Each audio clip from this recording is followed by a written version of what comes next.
Pembahasan kali ini yaitu kalor dan asas Black.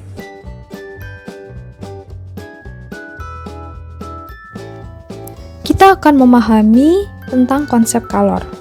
Kalor merupakan energi yang berpindah dari suhu yang lebih tinggi ke suhu yang lebih rendah. Suatu zat diberikan kalor, maka suhu zatnya akan meningkat. Dan kemudian suatu zat akan kehilangan kalor, maka suhu zatnya akan menurun. 1. Perubahan suhu. Salah satu akibat pemberian atau pengambilan kalor adalah perubahan suhu. Jika suatu zat menyerap kalor, maka suhu akan naik, dan jika suatu zat melepas kalor, maka suhu akan turun. Di dalam perubahan suhu terdapat A. Kalor jenis. Kalor jenis suatu benda diartikan sebagai jumlah kalor yang diperlukan untuk menaikkan suhu 1 kg suatu zat sebesar 1 Kelvin. Semakin besar kalor jenis suatu benda, semakin besar pula kemampuan benda tersebut dalam menyerap kalor. Berikut persamaan jenis kalor. Kemudian untuk konversi satuan kalornya, 1 Joule sama dengan 0,24 kalori dan 1 kalori sama dengan 4,2 Joule. Lalu, berikut merupakan tabel kalor jenis berbagai zat. Jenis benda dari air sampai emas. Di sini terdapat jenis benda air yang memiliki kalor jenis 4180 Joule per kilogram Celcius, atau jika dikonversikan ke dalam kilokalori sebesar 1 kilokalori per kilogram Celcius. Dan ini terdapat berbagai macam kalor jenis yang akan kita butuhkan nantinya. Di dalam perubahan suhu terdapat juga kapasitas kalor. Kapasitas kalor suatu benda adalah jumlah kalor yang diperlukan atau dilepaskan jika suatu benda tersebut dinaikkan atau diturunkan sebesar 1 Kelvin atau 1 derajat Celcius. Berikut merupakan persamaan dari kapasitas kalor.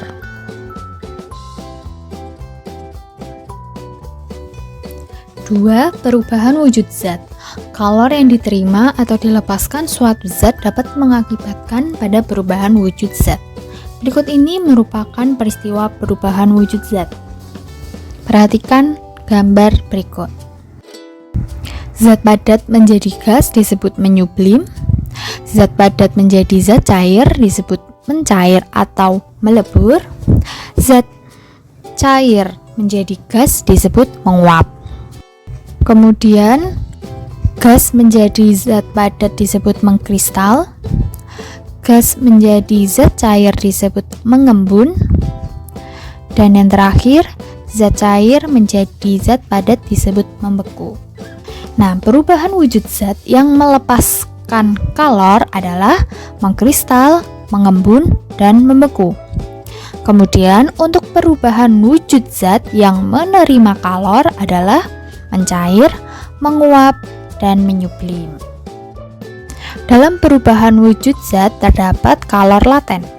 Kalor laten adalah kalor yang dilepas atau diserap pada saat perubahan wujud zat. Kalor laten terdiri dari dua, yaitu kalor lebur yang disimbolkan dengan L besar dan kalor uap yang disimbolkan dengan U besar. Berikut merupakan persamaan kalor lebur dan kalor uap. Untuk lebih jelasnya, coba perhatikan grafik perubahan wujud air berikut.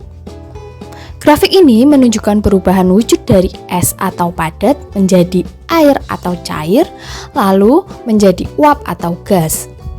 Es yang diberikan sejumlah kalor atau dipanaskan akan mengalami kenaikan suhu dan bisa berubah wujud menjadi air.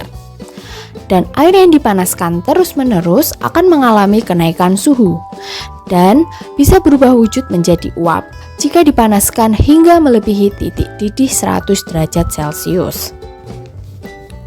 Untuk masing-masing proses kita tuliskan Q1, Q2, Q3, Q4, dan Q5. Untuk garis-garis miring ini yaitu pada Q1, Q3, Q5, zat tidak mengalami perubahan wujud, tapi zat mengalami perubahan suhu. Jadi, pada ketiga proses ini kita dapat menggunakan persamaan Q sama dengan M kali C kali delta T. Dengan M adalah massa zat, C adalah kalor jenis, dan delta T adalah perubahan suhu. Lalu untuk proses Q2 terdapat perubahan wujud dari es menjadi air yang bisa kita sebut dengan proses melebur. Tapi suhunya tidak berubah sehingga garisnya lurus. Es dan air tetap bersuhu 0 derajat Celcius. Pada proses Q2 ini kita menggunakan persamaan Q sama dengan M kali L, dengan L adalah kalor lebur atau kalor laten zat. Untuk proses Q4 ada perubahan wujud dari air menjadi uap atau kita sebut proses menguap. Dan suhu tidak berubah, yaitu tetap pada 100 derajat Celcius. Pada proses Q4 ini kita gunakan persamaan Q sama dengan M kali U, yang mana U adalah kalor uap. Selanjutnya kita akan membahas asas Planck. Asas Planck merupakan bentuk lain dari hukum kekekalan energi. Untuk bunyi asas Planck adalah banyaknya kalor yang dilepas oleh suatu zat sama dengan banyaknya kalor yang diterima oleh suatu zat. Untuk persamaannya kita menggunakan Q lepas sama dengan Q terima, yang mana M1 kali C1 kali delta T sama dengan M2 kali C2 kali delta T. Kemudian untuk TC disebut juga dengan suhu campuran, yang mana ini akan bersatuan Kelvin.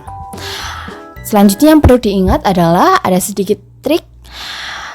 Zat atau benda yang melepas kalor maka bersuhu lebih tinggi, dan untuk zat atau benda yang menerima kalor adalah bersuhu lebih rendah. Apa itu kalorimetri? Nah, kalorimetri adalah alat yang digunakan sebagai wadah percampuran dua zat lebih atau untuk menganalisis pertukaran kalor yang terjadi pada zat-zat tersebut. Nah, kalorimetri juga bisa digunakan untuk menentukan kalor jenis dari suatu zat. Berikut adalah contoh gambar dari kalorimetri. Bagaimana teman-teman? Sekarang Kak Laili harap kamu sudah bisa menguasai materi kalor dan asas Planck. Di pertemuan berikutnya, Kak Laili akan mengajarkan kamu tentang perpindahan kalor. Tetap semangat belajarnya dan sampai jumpa di pembelajaran berikutnya. Dadah!